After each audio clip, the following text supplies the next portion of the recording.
So listen, first of all, thank you for doing this. I really appreciate it.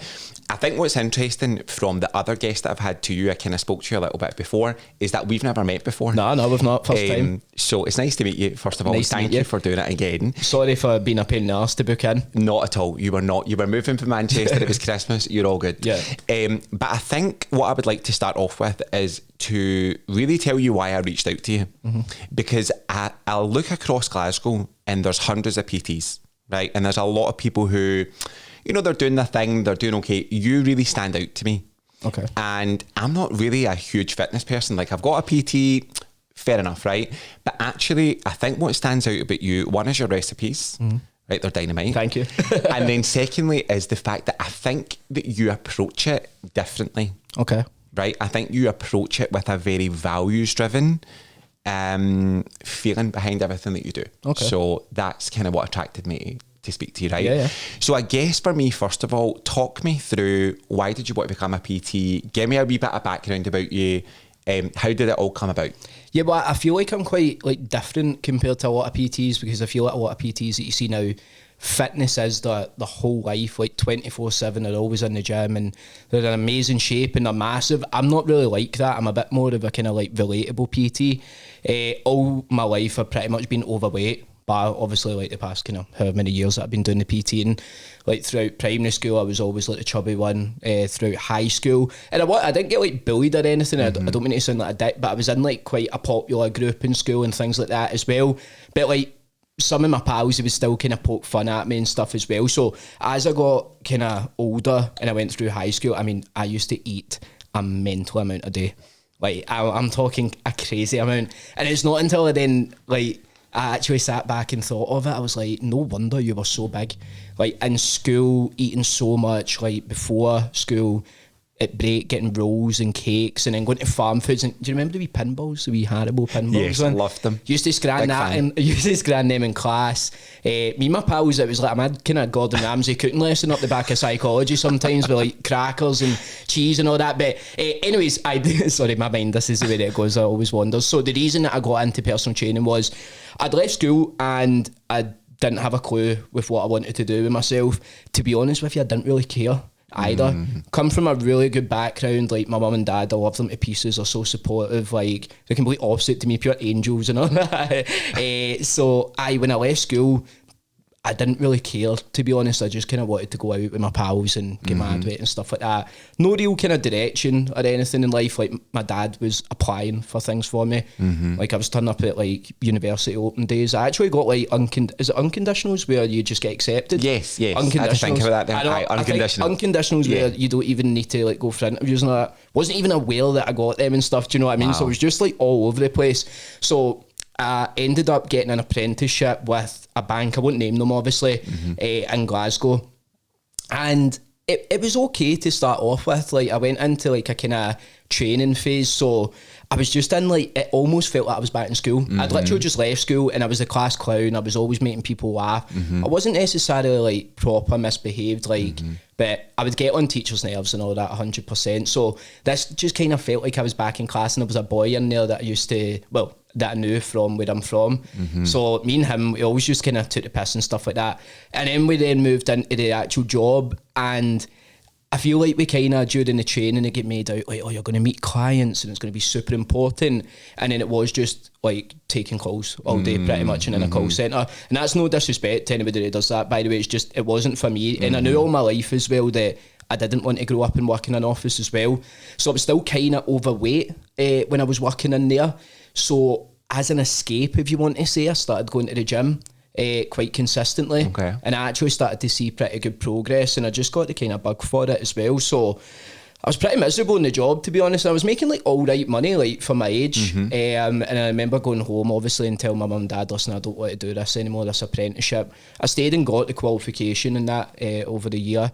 But I was just saying to them, listen, I want to go and be a personal trainer, go back to college or whatever. And at first, obviously, they were a bit like, oh, God, like, you're leaving like a kind of well-paid job for your age, etc. as well. So a stable job and all that. Aye. And they'd like obviously worked really hard to get me in that job. Like, I didn't even apply for it or anything as well. I love that. I was just like all over the place. So that's exactly why I kind of wanted to become it. And it was to help others that had maybe been in my position as well. Like, again, it wasn't as if I got bullied or anything, but there was the occasional wee comments, and I did go home and I was upset by it and things like that as well. So yeah, that was the kind of motivation for getting started. Okay, so what I want to explore a little bit more there is, what was it that changed in you? So see, leading to that decision to be a PT, so you're going to the gym, it was a bit of escapism for you. Yep. What changes did you feel within yourself as you got fitter?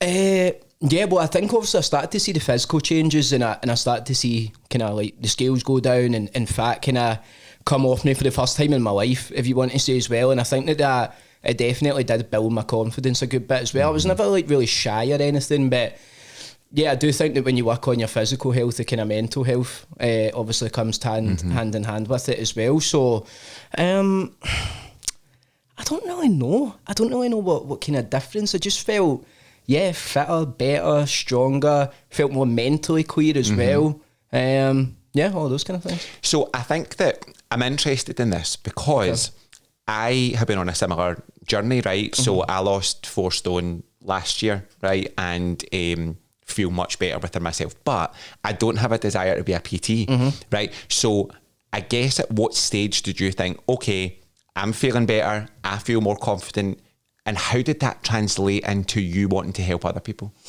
I think in terms of why I kind of wanted to become a PT, like I'd mentioned, obviously I really kind of wanted to go down. I know it's the kind of cliche answer, but I did go into it with the right intentions, and that was to help people.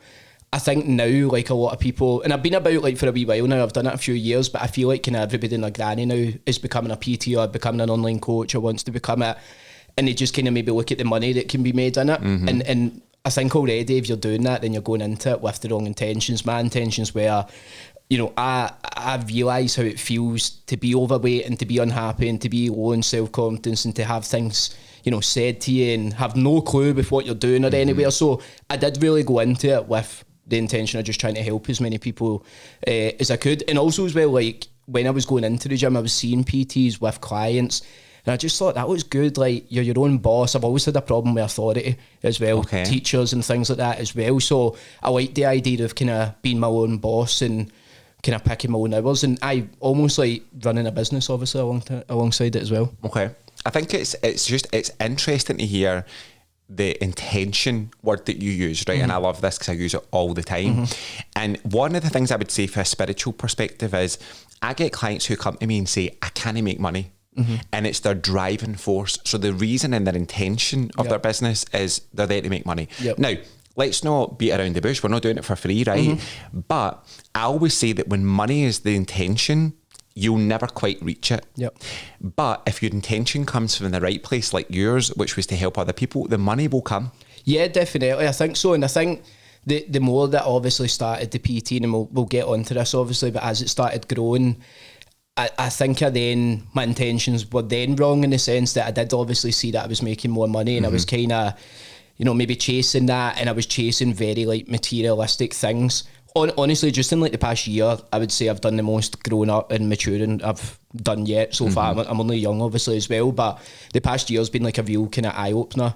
So I did go through a wee kind of period of time where I was, you know, kind of about getting big fancy cars and clothes and looking this certain way, and I honestly couldn't care like about any of that anymore.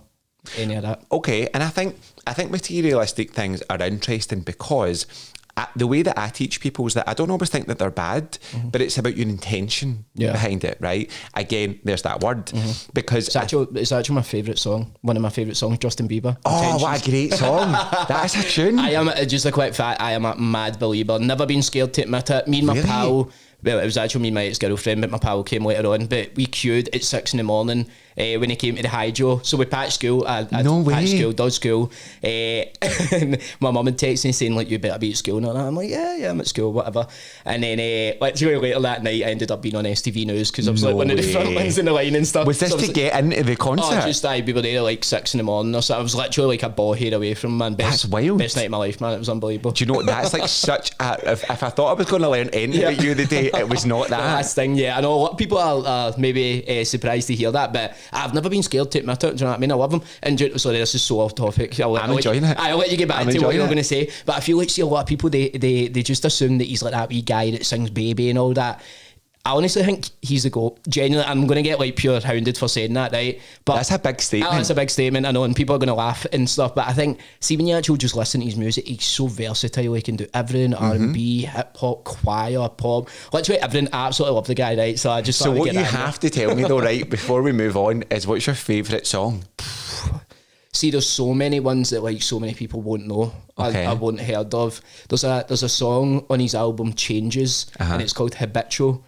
And it's a masterpiece. It is unbelievable. I'm actually getting chills thinking about it, right? That's how much I love it. I love your enthusiasm for this, because you know that the minute we leave here, I'm going to listen to that and I'll let you know. Angels Speak is another one. I think I know that one. I showed my mum that and she was pure crying and that. Like, she cries out a lot of things. But yeah, Habitual has got to be up there, yeah, 100%. Okay, I'm going to listen unbelievable. To that. Sorry, you can go back no, to I'm enjoying this. This is class. I think, yeah, so what I was saying to you is a bit intention, right? And I think when we then start to look into you becoming a PT, you start growing the business, tell me about how that developed. So obviously I'd went to college to study to become a PT. Obviously you can just kind of pay whatever it is, like £1,500, you could do like a 5-week course or whatever. But I went back to college and I just went back to kind of doing part-time work. I worked in Newark and Braehead for a good bit. To be fair, I've had quite a lot of like jobs. Like I would say that I'm quite a grafter. Like I do have a good work ethic. Like I had a job throughout school and I was like working in this chippy, like missions away from me, doing the most horrendous jobs ever, like picking potatoes out of drains and stuff like that. It was like horrendous, but so I feel like I've had quite a lot of kind of jobs like that. But yeah, sorry. So I went back to college to obviously become the PT, and it took, I think you do 1 year, it's a HNC, and then you go into like a HND to do your second year. But it was kind of during like COVID time and stuff as well that I was doing it, so it made it like a wee bit more tricky. But to be honest with you, like, see, when I actually qualified, I was like, right, okay, that's you, like, you're a qualified PT. I was terrified to start it.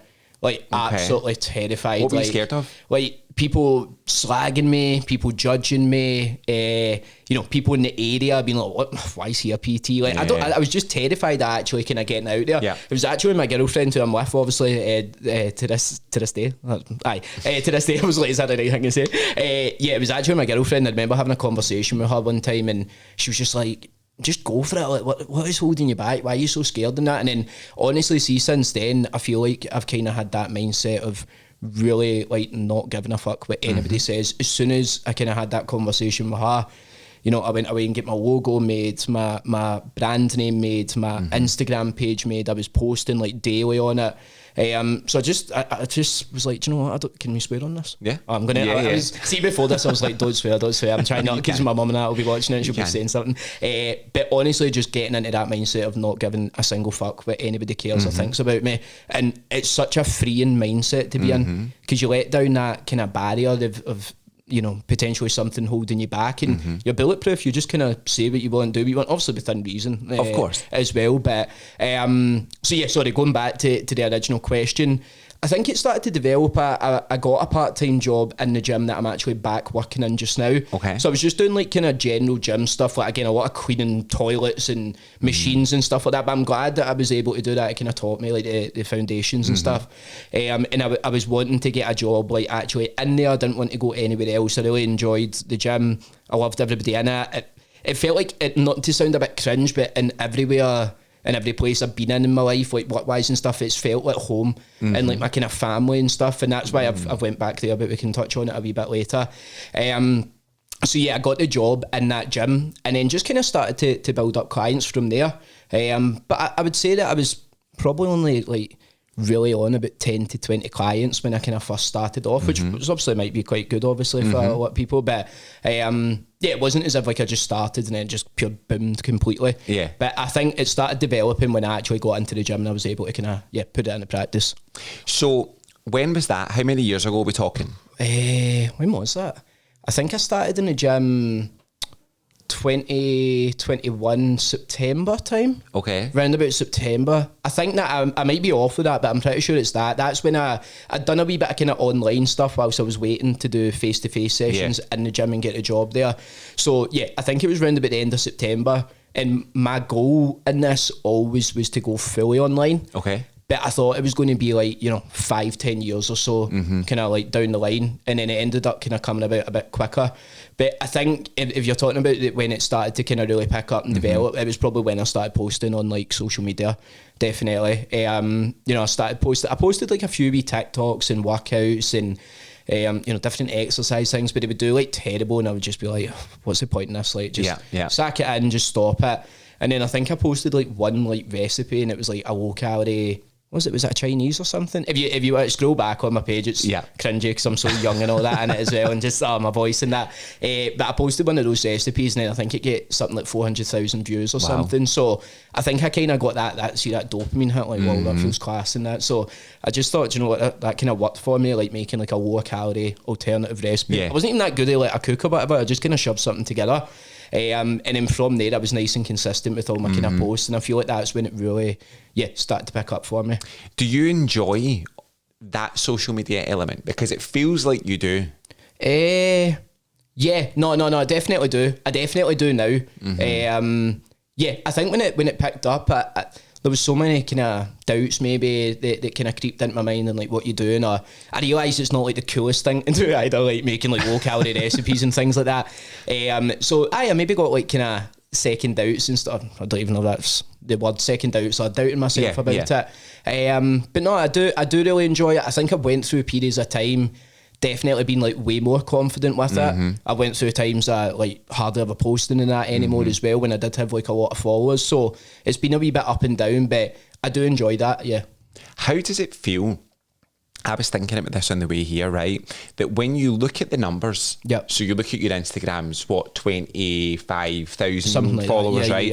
And you look at your TikToks, over 100,000. I think it's like 85 or something. Okay. So pretty high numbers, right? And when you think about the example I was thinking is the capacity of the hydro is 14,500, right? So you visualize that, the hydro, that field, the amount of people that when you post something are looking at it. What does that feel like for you? It's quite mad that you said that, because I've actually had the same thought. I'm a big Celtic fan, so I've been going to the games for like 20 odd years or whatever. But when I hit 60,000 followers on TikTok, I was at the next game or whatever, and I was like, this is like the amount of people that will like follow my account. So it was quite a weird kind of thought. But to be honest with you, I don't really think about it whatsoever.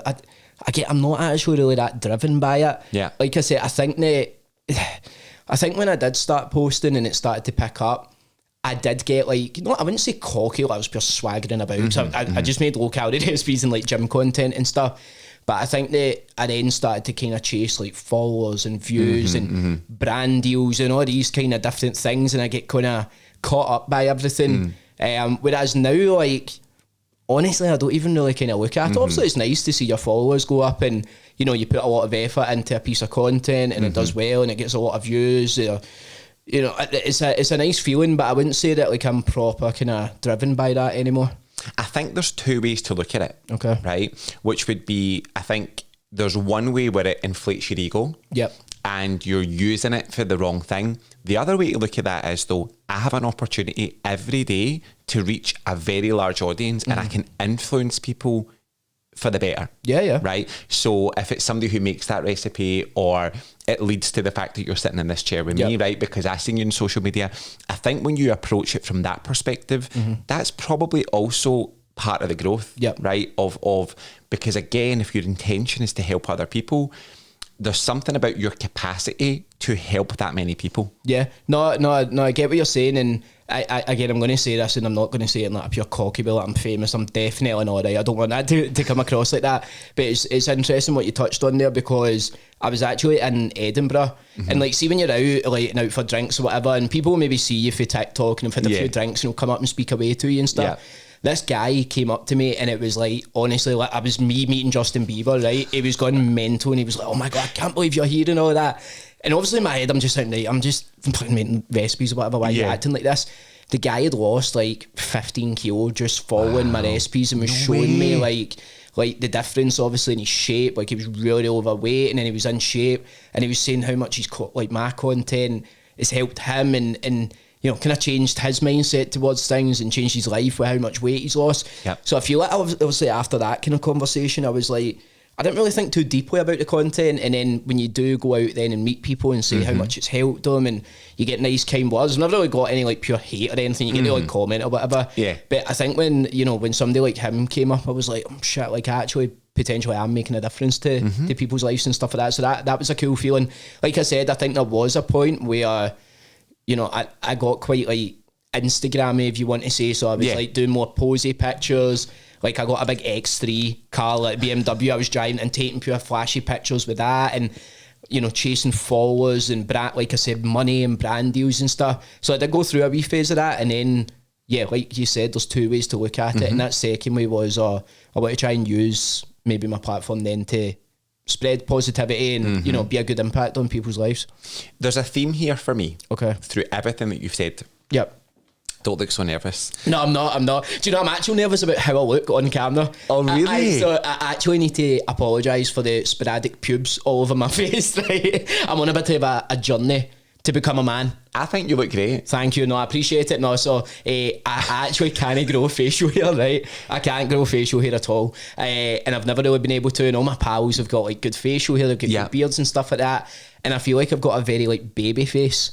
So like I get ID'd for like such stupid things, and I feel like I'm like 24 now, turning 25. Yeah. And I know people say, oh well, you're young and it will like, be good in your later years. But I feel like a wee guy still. So is it a beard the goal? Well, I think it is now. So basically, sorry, it's getting so random, right? But I was away in Lisbon last week, and I forgot to pack like my wee electric razor. Because I get like the odd like hairs and stuff or whatever. So I actually didn't shave or anything, and it kind of grew in like an alright length. I was like, this doesn't actually look. I know it's a bit. I'm having bad. A wee look at the side. It's a bit bad. So I was like, do you know what? Fuck it, I'm going to go for this and see the way my mindset works. I'm like, pure all or nothing. So last night, my missus got to hell with this one. I was sitting with my beard growth kit that I'd ordered the night before. Is that a thing? Well, apparently. I mean, I could just be putting anything on my face, I don't know. But I'm sitting here last night with a is it a derma roller? Oh, like yes, spiky thing. I was doing that with my missus, and like you then get like a beard oil that you put on, and then like a balm or something. So I just seen it had like something like 5,000 5-star reviews and people's before and afters. So I'm like, do you know what? I'm actually going to go for it. Go for it. See the whole thing like, on the way up here. I was like, fuck, I'm going to look like I've got just pure pubes all over my face. No, you don't. I never even noticed. So, but I'm one of the people that I hate to rub it in, but I shave every day. All right, okay. Like, see if I left it for a week, I'd have like a Santa Claus. Do you know what I mean? Right. So, but no, listen, no need to worry at all. You look great. Thank don't you. worry. Appreciate that, bro. So, where were we before? I know, I probably made you lose like your train of thought. This is what I was going to say to you, right? Don't look so nervous about the theme that comes through, because I'm hearing something the whole way, which is that it really ties into what I try and talk to my clients about is listening to your soul. Okay. And if you go back through a lot of what you've told me, you feel very in tune with who you are. You knew the job at the call centre wasn't for you. So something inside you said, this isn't it. And then when you started to work in different places, I know you were saying it's quite cheesy, but you felt at home in each place.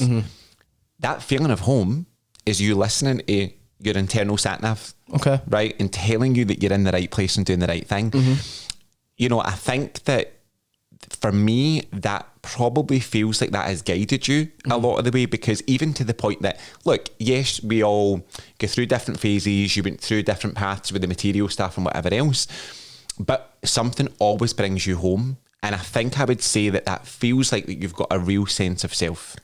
Okay. What do you think? Do you agree? I think when you put it like that, then I must do. I think I'm very harsh on myself, so I maybe don't think, too deeply about these things, or, maybe the reason that I am why I am, but I'm in tune. Maybe then, if that's what you're saying, obviously, like when I went to the gym, Pro Life Fitness Centre in Paisley, shout out. But I like when I'm there, I do feel really. In fact, you know what? I'll go back, because obviously I was telling you about wanting to go fully online. Yes. So I'll talk to you about that, because it kind of ties in with how I'm basically back in Scotland and stuff like that as well. So the big goal was to go fully online, and when I started posting on social media, like I did get like quite a big booming following right away, and I've been about for like a good few years now on social media. I'm not saying like, oh, I'm pure OG, but on like Scottish TikTok and stuff, I have been about like a good kind of few years or so. So when the kind of following started to pick up, there was like big kind of like things that happened. So I I think I maybe boomed up to like 30,000 followers or whatever, kind of in the space of like a week or something. And then I was having like these agencies in London contact me about coming down and shooting like social media adverts and stuff. So I went down, you know, Branston, like pickles. Yeah. I done like an advert with like Branston pickles and stuff like that. So random. I know it was really random, but that was quite cool because it was like a touch of, right, okay, I've just started a social media thing. There's a lot of these kind of opportunities and stuff that could come up, and they did pay nicely and stuff like that as well. So there was a couple of kind of wee different things with that, but I was still working in the gym at this point. And then basically, I don't really know how to describe them, but they're like a agency / kind of management for personal trainers. Okay. So I don't want to name them or anything, but basically a lot of your big kind of PTs and influencers, fitness influencers, a lot of them will be with this company. Okay. So basically they got in touch with me when I was still working in the gym, and I was maybe say on about 20 odd clients or whatever in total, had some online and then some kind of one-to-one. So like, an okay kind of number. And this company got in touch with me about kind of coming on board, and I was a bit hesitant at first. I was like, oh, what really is this? And I just didn't really know too much to what to do, because on the call they were basically saying that they'd take 30% of my business and my earnings and stuff. It's quite chunky. It is quite chunky, yeah, but then see like everything that they were saying that you get in return. So it was like this kind of mentorship and management, and basically showing me the kind of clients that they thought that I should be on in terms of like the amount due to like my following and stuff like that as well. So I was like, do you know what, let's just go for it and kind of see what happens. So I started with them, and I had a guy, Nick he was called, and he was brilliant with me. Okay. And I would see the position that I'm in just now, I definitely wouldn't be here without, you know, him and the company. I say more him because it was down to him, not the actual company, but I definitely wouldn't be like in the position that I'm in if I didn't obviously go for that. So I went from like maybe always hovering on about 20 clients. Yeah. And this is all like myself. See, when I say that I'm with an agency, it doesn't then mean that, you know, they were doing what for me. It was just more advice and help and kind of guidance that they were giving me. But I then went up to, I think in my highest point, I was on 98 clients myself, obviously. And a huge jump. It's a huge jump, yeah, huge jump. And obviously this is when I was maybe like 22 or 23 or something. It's a lot. Yeah, no, it was a lot, yeah. It was a lot. And to be honest with you, and I've been open about this on social media and stuff, but obviously the money that I was making was kind of, and I don't mean to say this in a cocky way, but it was a lot of money, obviously, and not an amount that I was used to kind of dealing with. I wouldn't even want to ever go back there, to be honest. Okay. Because I think I've said this on like my socials and stuff, but it just became like a numbers game. And I feel like the reason that I got into PTing originally, it's kind of started to fall away from me. And this is going to sound so bad, right? But like I say, I've just been open about it. But I mean, there was people on board and I didn't even really have a clue kind of who they were. Yeah. Like, because there was just that many people that you're trying to keep in top of 98 people's different lives, different 100%. Structures, doing different plans, messaging 24/7. So it was just all over the place. But anyways, I basically got onto like a kind of high amount of clients, and that's when I basically made the decision to leave one-to-one and go fully online. Yeah. Because at the point as well, I was still doing like so many one-to-one hours on top of all the online stuff. So I'd be going in at like 6 a.m, and I would have back-to-back clients maybe to about, I don't know, maybe about 10 or 11. I would then train. I would then go home. I then had to make like recipes because that side of things was doing really well for me. And then I would then be back in the gym like until maybe 8, 9 at night, and I would do that literally like every day. So it got to a point I just felt like it was too much, and then I wanted to kind of move everything fully online. So that's what I did. I ended up kind of moving fully online, and that's why I then went down to Manchester, because I was fully online. And my missus, I actually met her in the gym as well. Ah, okay. Yeah. So I actually met her in the gym, and she'd left kind of university. She got a degree and stuff, so she was the assistant manager at the gym. And basically she was leaving there. So at that kind of point, I was like, right, well, I'm fully online, so I'm really flexible. She was going to be looking for a new job, so we just kind of wanted like a wee adventure kind of, and that's why we decided to kind of move down to Manchester as well. So stayed down. Sorry, I'm just pure telling you my whole life story here. I'm here for it. So obviously the reason I was going to tell you this was I was chasing that online thing for so long, and then to do it the past year, it made me realise how much I really didn't want it. Wow. And how much I really like missed like being in person and doing face-to-face stuff and just having like social interaction. So I think I'd mentioned to him, we can touch on this obviously with your questions, but the past year has been like a real struggle for me, like mentally, and kind of went through a lot of like difficult periods because I went down there and I didn't really kind of meet any friends, and that was on me. Like I could have went and like, you know, tried to go to events and stuff or whatever, but I went down with the kind of intentions of doing social media and going fully online and making all these connections, and it basically just turned out to be that I was just doing an admin job in my house, in my flat. Quite isolated? Oh, I was so isolated. Like my missus would leave work at like 7:30 in the morning. She wouldn't be back too much later at night. I had my wee dog with me, which I got down there as well. But massively isolated. I like obviously I went from being a pure social butterfly and a very chatty guy and love social interactions and talking to people to then basically just putting myself inside the same four walls, never speaking to anybody. In a new city as well. In a new city, didn't know anybody at all, didn't know where to go or what to do kind of, so I was very, very isolated and it got pretty bad at times as well, so it was a real challenge, but like I said to you, I think before the podcast, I feel like I don't regret anything that's ever happened. Even being a wee dick in school, and I put my mum and dad through so much and stuff like that.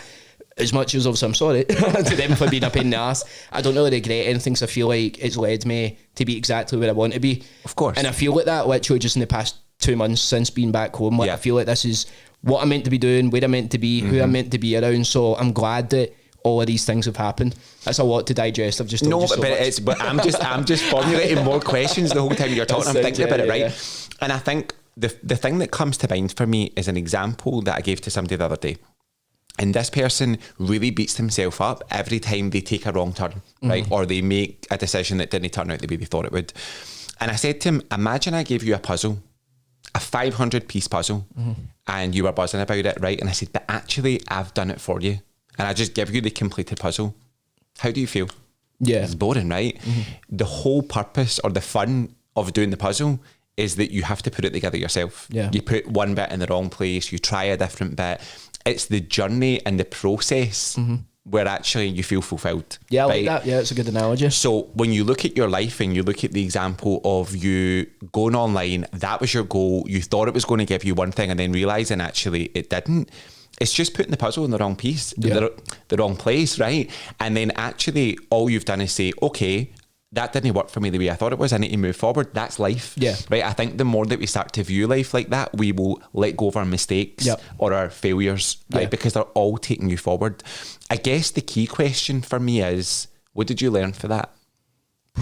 What in the past like year or so? Yeah, so you've had a tough year, right? And you were isolated. You had a big goal that didn't turn out the way that you thought it was going to. What's the main thing that's taught you?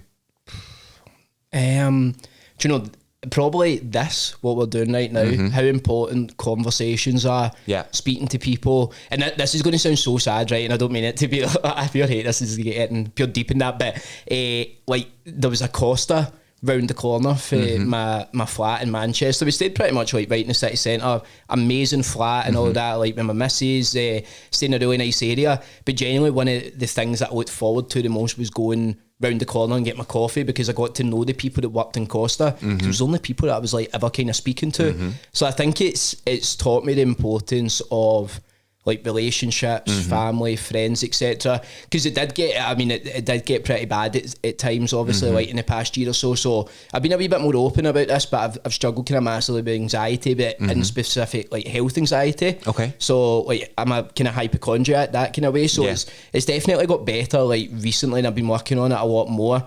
But I went down to Manchester already kind of struggling a wee bit with it.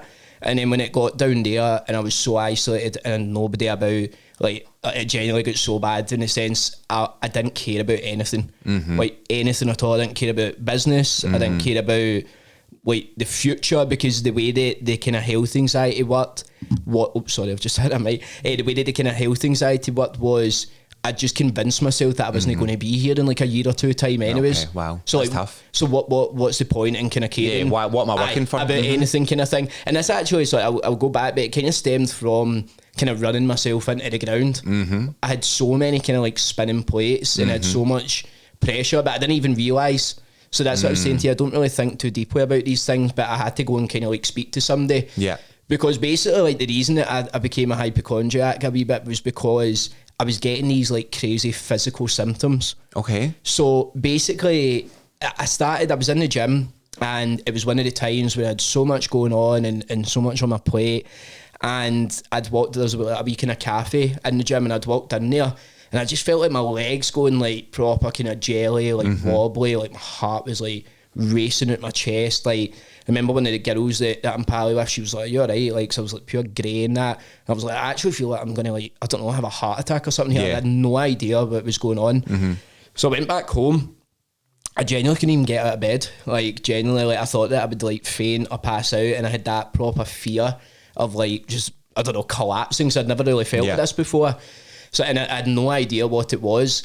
And then I started to develop this lump on my neck, right? This is mental, right? And exactly what you don't want to happen when you're already paranoid about, like, your health and things like 100%. That as well. So you can actually probably, like, still see it. It's, like, kind of there. A wee bit there. So I started to develop this kind of, like, lump on my neck. So obviously that then just started to send my mind into absolute overdrive. I've got a tumour, a cancer, or, like, something like that. So yeah, basically I was back and forward to doctors.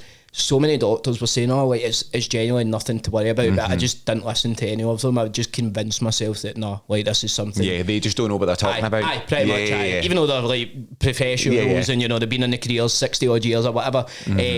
So I went back and forward to private hospitals, and then after, like, a very, very long, like, period of waiting, I finally got it, like, properly tested, examined, like, scanned, etc. And they came back and said it was nothing. So basically, if anybody's out here watching this and it's maybe happened to them, basically what they said was it's just your glands. And see, when you are, like, you know, really stressed, or even they were saying, like, scratch your head, and I was like, I actually do scratch my head a lot. And they were saying, like, infections can get in through your fingers, through, like, the root of your hair and stuff like that, and it causes them to kind of swell up. But he said basically, like, at times it might not really go away ever, and it will just kind of be there, but it's genuinely, like, nothing to worry about and stuff like that as well. So see, when I got told that news, it was like, it was mental. It was the biggest weight off my shoulders that I've ever felt in my life, because the whole time I just convinced myself, I was like, there's I'm on the road out. 100%. There's something, like, seriously wrong with me.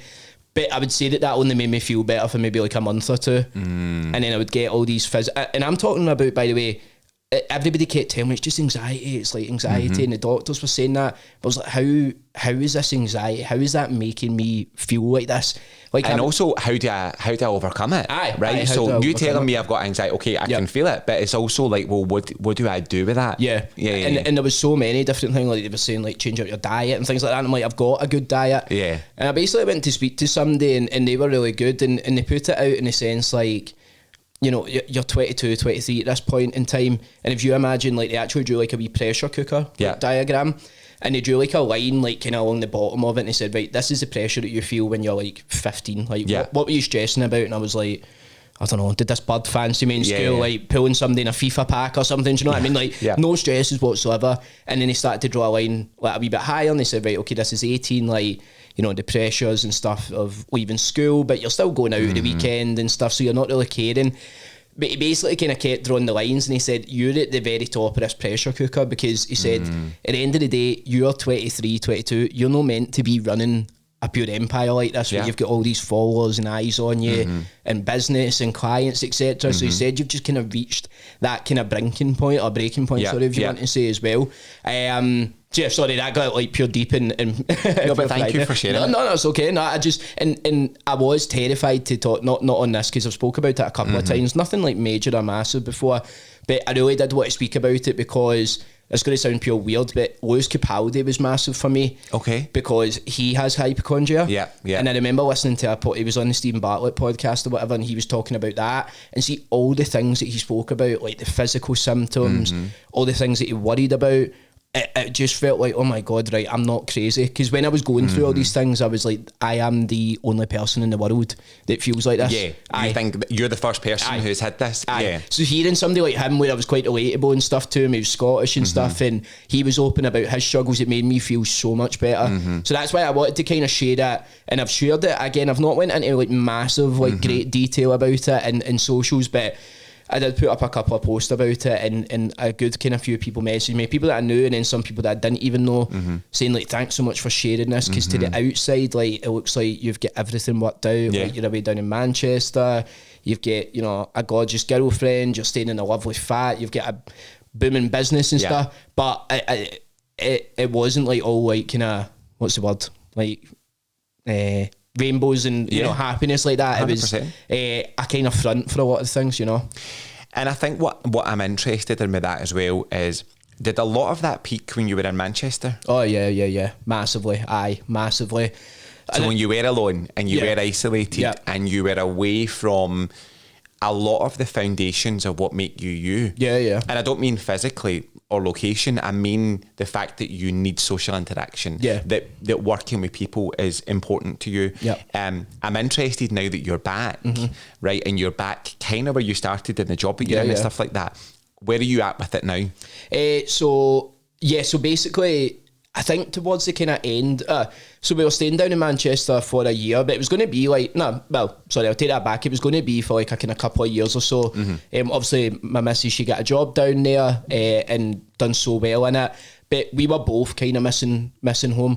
And I'm really, again, I don't regret going down at all. I feel like I've learned so many valuable life lessons at a pure young age. I feel like, not that it had to, because me and my girlfriend are brilliant, but it made us like a lot stronger as well. Because I feel like if you survive moving out, it's a big thing, never mind moving out when you've got nobody around you as well. We literally only had like me and her. It was just each other kind of down there as well. So, sorry, what was the question again? I think what I was asking is, I'm interested in the idea that you went through such a difficult period then, but now that you're back, how did I get back to it? Sorry, where are you feeling with it now that you're in a more social environment? You're back where you started work-wise. Like, how are you feeling with that now? Yeah, well, I think obviously we were kind of thinking about moving back, and then we decided, okay, but it was all kind of down to like Megan's job, whether she could kind of transfer back up to Glasgow.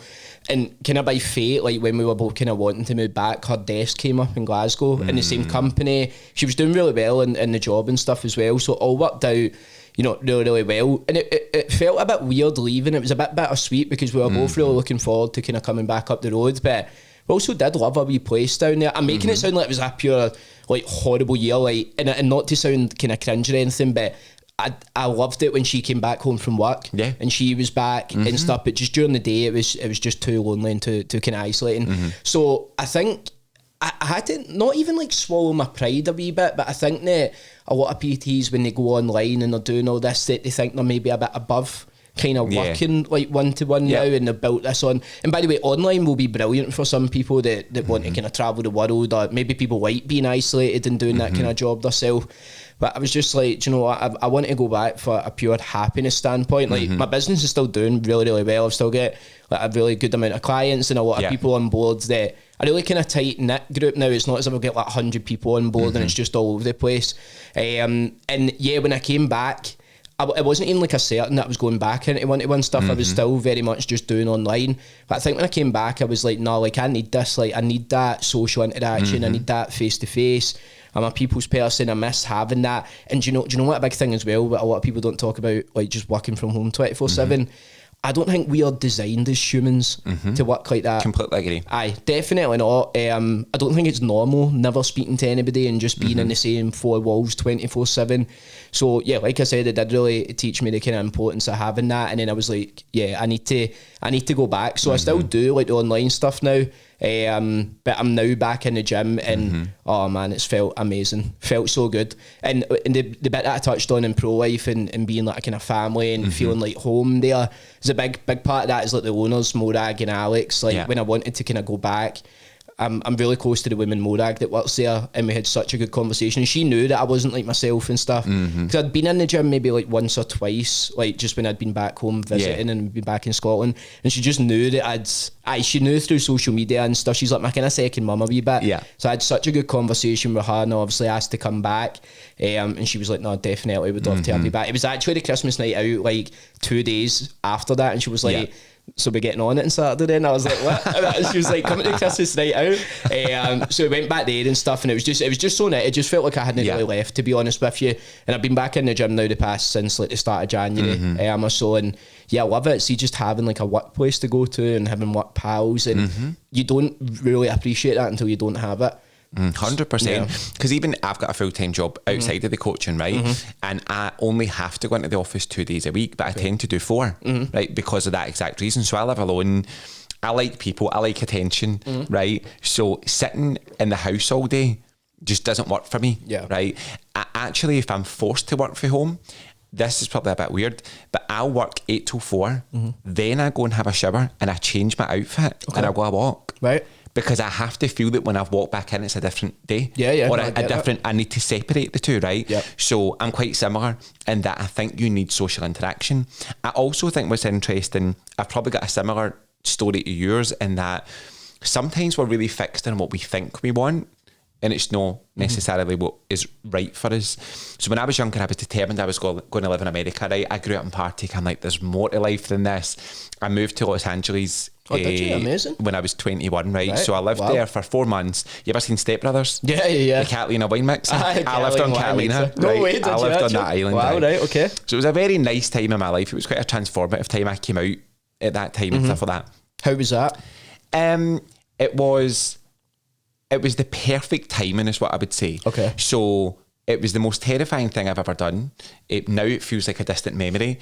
But what I did is I was quite strategic in that I told my family and a couple of my friends and then ran away for the summer.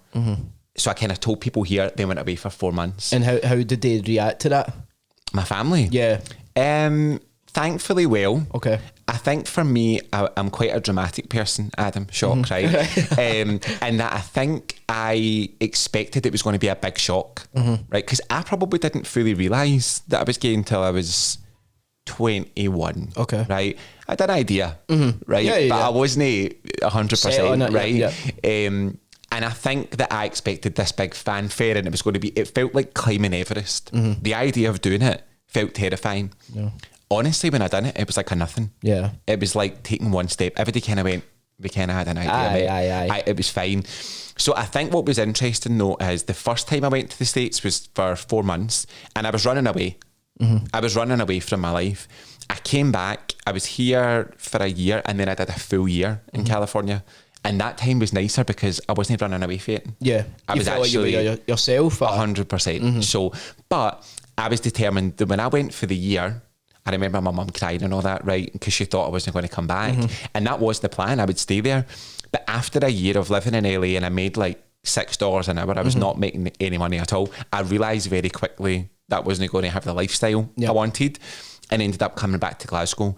And it was the best thing I've ever done. Now, Glasgow for me before I left, like I had no interest. Yeah. But coming back to, I guess where I started with a different perspective, changed the game. Yeah, it's mad that, isn't it? I was just literally saying to the girl outside, I feel like, see, when you've not left Scotland, you're pure dying to. Yeah. And you think the place is so shite and it's terrible and it's depressing, and it probably has times like that, obviously, but it's until you then move away, you realise how much you actually miss about home. Yeah. And the big thing for me was just, again, like that conversation, the friendliness a wee bit. It wasn't the same like down south or anything as well. Yeah. And just, I remember that I'd came back to Glasgow, I was actually doing the Glasgow half marathon. I went out for a scram with my pal the night before, and I was in the toilet and this old guy came in. I was in the, what Italian restaurant was it? It was a nice Italian anyway, somewhere in Glasgow. And I was in the toilet and I came out and the guy was just like, oh, you're right, mate, how you doing? Just like that, we kind of passing. Natural conversation. I was like, why did I like pure miss that so much? Just like a randomer saying like, you're right, like that. So it's like those wee kind of things that you actually realise that you miss about,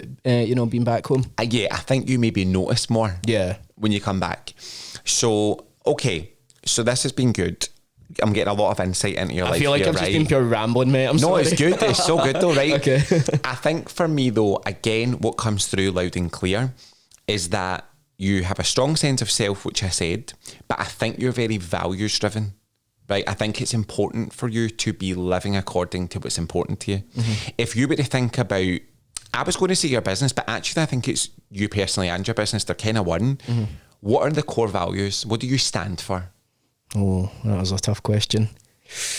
what do I stand for? In terms of like what's the message that I want to get across? Or in terms of like my coaching, I would say I try and kind of, you know, show myself as an easygoing, kind of relatable coach that isn't going to sit and scream at you or anything for going off track or anything like that. I want you to make really good progress, whatever your kind of goals are, fitness wise, physique wise, anything. But I want you to do that without kind of sacrificing everything in your life and, you know, putting restrictions on you. So that's an important thing for me. I would never want to be one of these kind of PTs that, you know, like I said, sit and screams at you or doesn't understand where the person's coming from. So that's really important to me. I think communication's like a big thing as well. And it's a tough question, like on the spot, isn't it? What's like your values? I don't actually know, you know. I don't know. Maybe I've answered that all right. Like the first part. I think you have. I think probably one that I would observe is connection. Okay. I think for you that's really important, right? That I think is because really, if you look at the last year, it's taught you that. Is that it's about you connecting to other people. I think that's important for you. Yeah, massive. But what's interesting, right, is I've been studying spirituality for 20 years, so you kind of get to a point, right, where you think, I've kind of learned quite a lot, right? I'm all right with this. You probably sussed me out now. No, not even that. I was going to say, for me, okay. I was about 2 years ago and somebody asked me what mines were and I did not know. Yeah, it's hard. It's a hard question on the spot because as soon as you said connections, I was like, like 100%. Yeah. But it's hard to think of on the spot, But this is the thing I find about a lot of people, including myself a couple of years ago, and it's why I'm so passionate about values now, is that if you don't know your values, where are you starting from? What's your gauge of whether you're achieving what you're meant to achieve? Right, if you don't really know what it is that you stand for. Because then I think what happens is there's really two phases to when somebody comes to coach with me, right? The first thing is we really establish the values.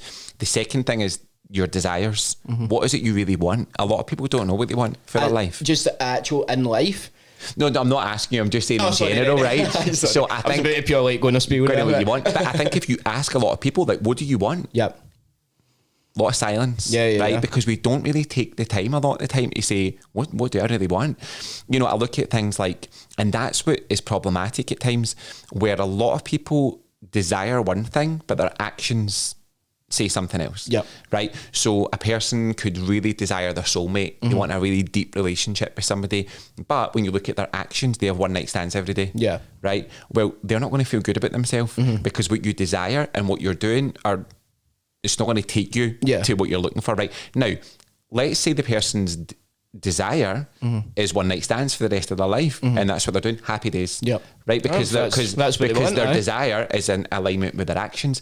But very often, do you understand what I mean? People don't know what they stand for. So it's why I always ask that values question. And I think the thing I admire about you is I think you might not even see it, but all your decision making comes from a place of knowing your values. I appreciate that. That's it. That's what I was kind of saying. I don't really think too deeply about that, and it's till you actually see it that I'm like, oh yeah, that's true. And in terms of what I actually want in life as well, again, I feel like now I definitely know what I want. I think beforehand it was really caring about, you know, pure materialistic things and getting a card and then upgrading and that and looking so cool and that or whatever. Not looking cool, that sounds bad, but you know what I mean? Like all these kind of like materialistic kind of things. But see now in the past year and struggling with the kind of health anxiety, even though by the way nothing's wrong with me, right? So it's always just stressing about it. But see now, as long as like my family's all right, my friends are all right, my missus, my wee dog, like everything like that, I honestly don't care about any of that stuff now. And the thing that I want in life now, and the thing that I'm striving for now, is just moving out now with my girlfriend, getting a house with her, you know, starting a family. Obviously I'm kind of getting to that age as well. Those are the things that are massively important to me. Now don't get me wrong, I still would like nice things, you know, of course, still want to stay in like a nice house, and I still would like a nice car, etc.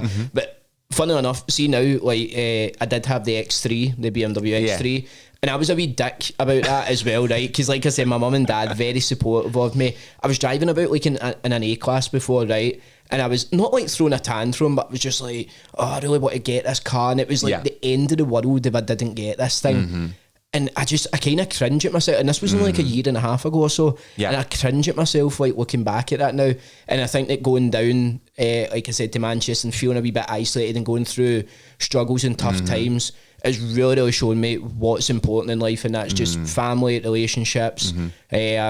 And yeah, that's super important to me now, and not all the materialistic stuff. But I think the other thing that I hear is that it's just about growth. Yeah. And there's another theme that comes through, and you mentioned at the start, and I did want to come back to it a little bit, is about you not comparing yourself to other people. And I think there's a link there, right? Because I'm going to assume that when you were getting that car and that was really important to you and it was the material things that you were interested in, when you look back now at that and cringe, it's probably because you were preoccupied with how things looked and what other people would think, and that equals success, right?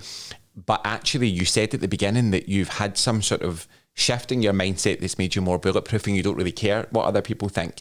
And therefore I think a byproduct of that is that then those things won't really interest you as much. Now, I think if you were to get a nice car now because you've worked really hard and you get it to reward yourself, I think there's nothing wrong with that. Yeah, but it's coming from, again, that word intention. I can't stop thinking about Justin Bieber, right?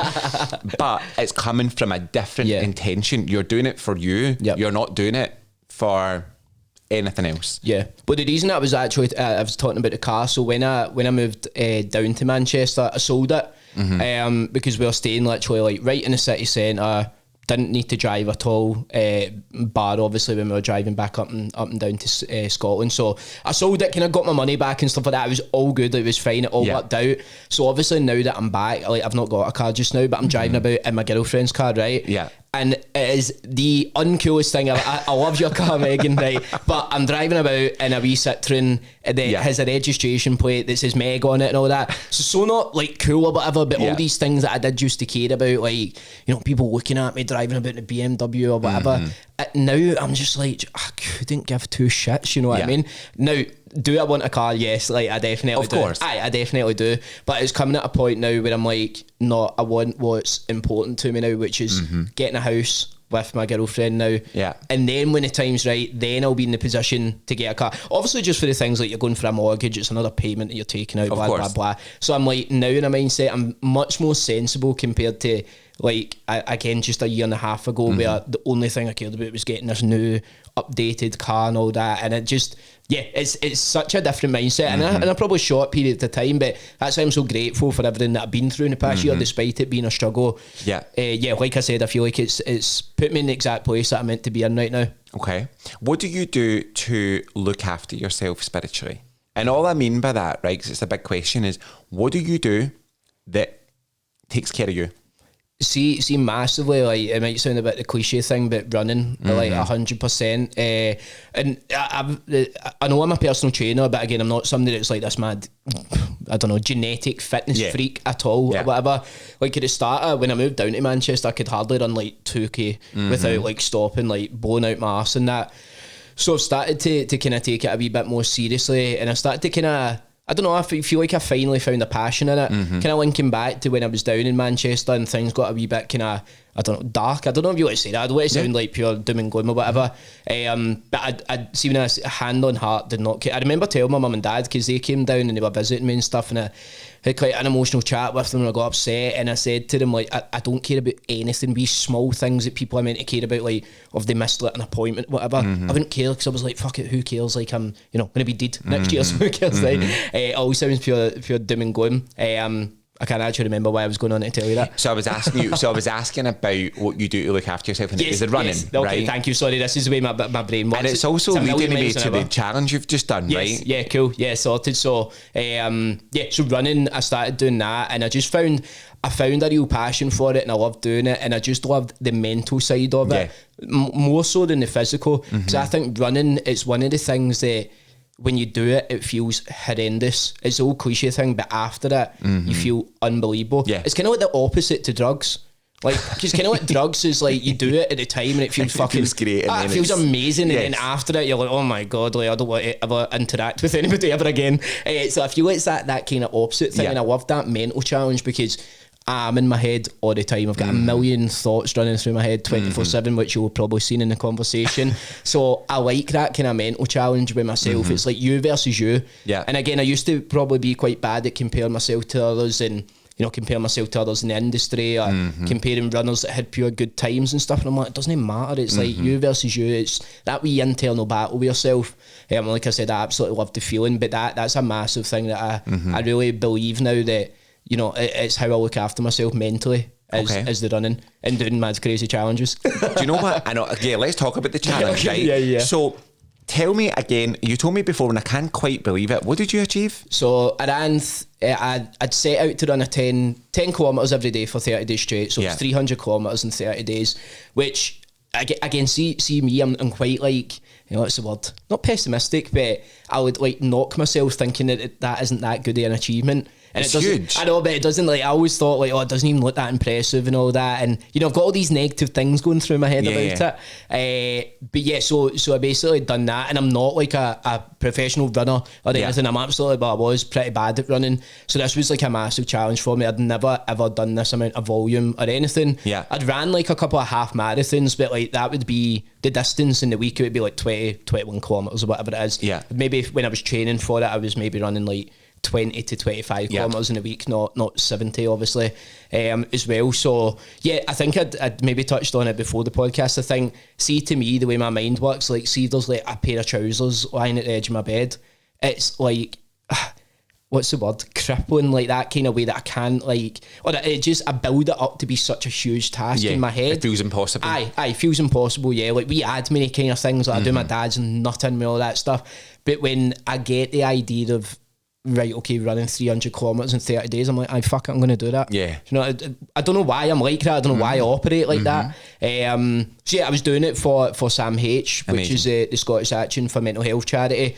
And I just know, obviously, how much good work they do and how much support they provide as well. So we've raised £2,000 in the past 30 days for it as well. So yeah, it was a good challenge. And again, it was more a kind of mental challenge as well. I done it kind of all through Christmas and New Year and stuff like that as well. In fact, it's wild. No, thank you. I feel it's hard to take kind of compliments and stuff. Why is that? Why do you find it hard to take compliments? I'm just like always bashing myself. That's what I'm saying. Like, whenever I kind of put out the challenge, I'm like, oh, people aren't even going to find this impressive or anything, or, you know, just constantly being negative about it. That might need to be the next podcast. Okay, of like why you can't take compliments. It's quite a common thing. Yeah. I don't know, to be honest, but I just find it, I don't know, I always just bash myself and put myself down. Don't know why I'm a weirdo. I think what I would say though, right, is there's a very interesting parallel through your life story, right? Okay. And I don't even know if you see this, where you've been very open, and I appreciate that, about some of your health struggles, right? Yep.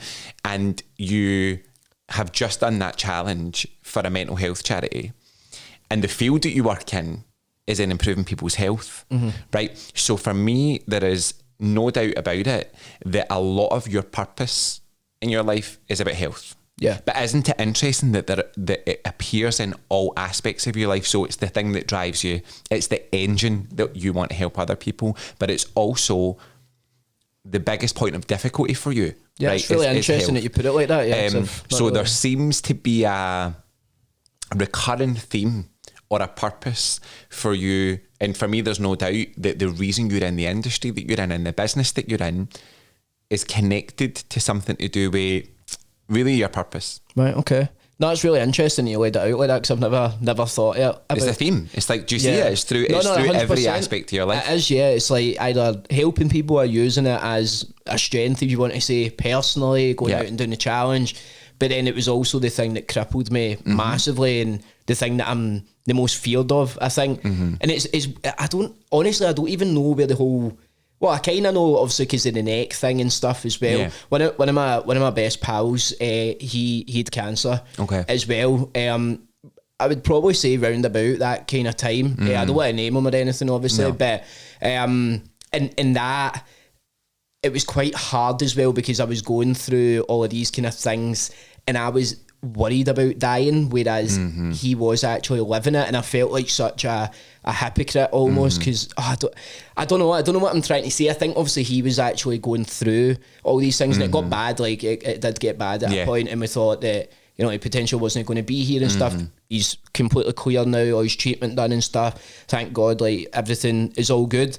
But I don't know if maybe it stemmed like a wee bit from that, potentially, obviously. But I think I've always been like a pretty nervous, anxious wee guy, but I've always been a worrier. Like, even if you stem back to like my childhood, like, I get the worst night terrors ever.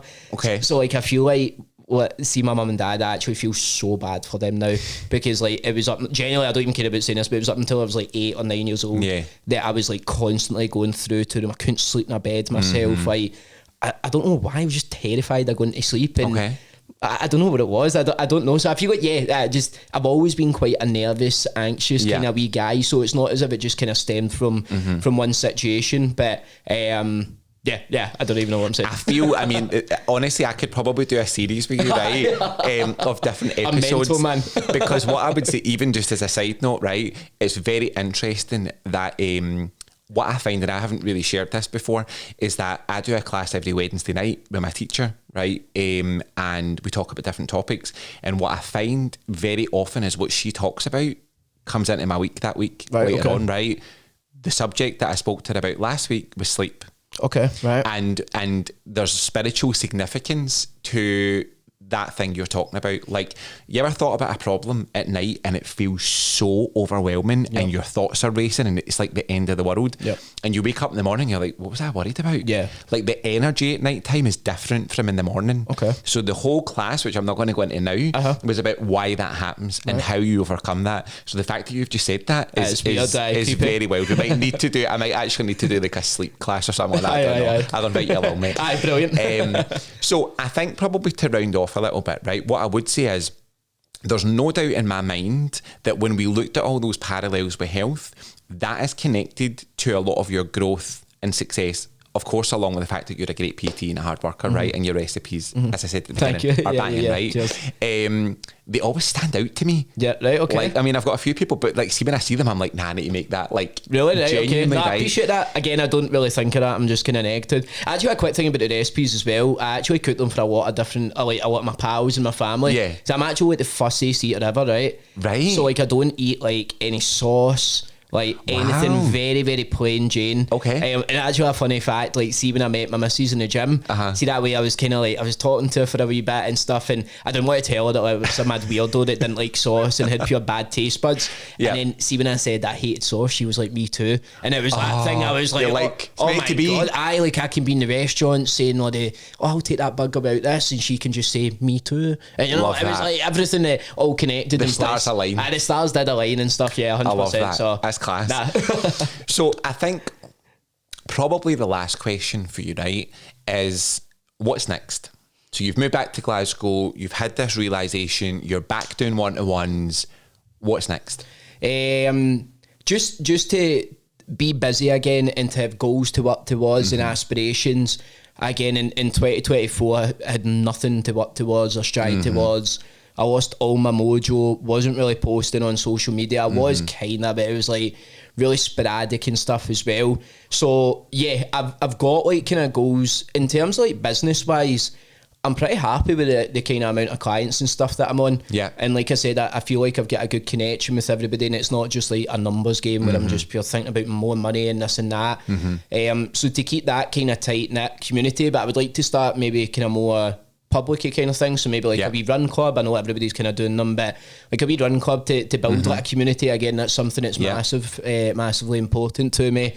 And again, just be happy in like the gym. I don't want to go back to the gym and be working myself down to the bone or anything again.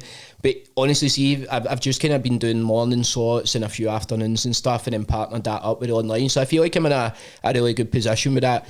Social media wise, I feel like in terms of kind of talking about, I'm not too bothered about the followings, and I'm not bothered about it in like a cocky way. But I've obviously then kind of got goals. So like with TikTok, I'd like to go over 100,000 followers, those kind of things. But more, I want to put out, really good kind of engaging content that people can relate to, and I want to be myself again. if that makes sense. I'd said that one of my kind of New Year's resolutions, whatever, cliche, but just posting a video of me talking on TikTok and in my stories like once a day, and I've been trying to do that as like a kind of daily, like non-negotiable kind of thing, because again I did shy away massively. I forgot who I was in the past year. It's time to bring the Dawn back in 2025. I'm here for it. Nah, 100%. But here's the last thing I would leave you with, right? I think a lot of people think that they have to create themselves, right? So I need to create the right version of me, or the new version of me, or whatever it can be. And I like the way you're saying it, because actually our job is not to create who we are, it's to reveal who we are, right? You know, I always say to people, if you imagine you had a lamp in this room, right? And then you put a scarf over it. What happens to the room? It's a wee bit darker, right? Yep. And you put another one over it, and before you know it, you've put 20. Yep. The room's in darkness. But is the light still shining? Yes. Yep. It's just covered, right?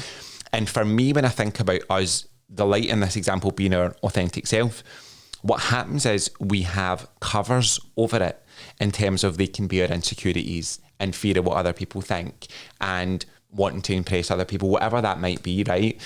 All of those are what cover our authentic self. So really our job is not just kind of think, who am I need to get back to me? It's to take off the layers of things that aren't you, right? So see you coming away from online coaching, that was a layer. Yeah, definitely. That isn't me, right? So all that does is it reveals who you are, right? So I just think more of the same.